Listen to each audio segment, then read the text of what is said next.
To schedule automated emails to the learners in your course, you can select the Email Automation tool from the Content Picker. Give your mailing a name and an optional description. Then, select whether learners should be able to see the link to this mailing on the course page or not. You can also assign the mailing with an ID number for tracking purposes. You can then add restrictions to control the conditions under which learners will be able to access the mailing. Finally, you can add tags to allow learners to search and connect related content.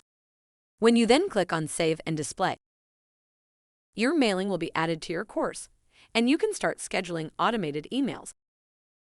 You can give your custom mail a name and then select the source that will trigger the mailing.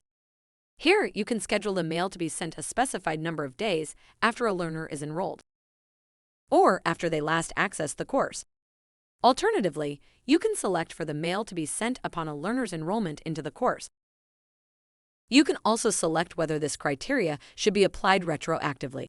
In this case, learners who met the specified conditions before this mail was scheduled will still receive it. Next, you can specify the subject and body of the email that will be sent to learners. In the support document linked below this video, you can learn how to dynamically add learners' first or last names in your mail.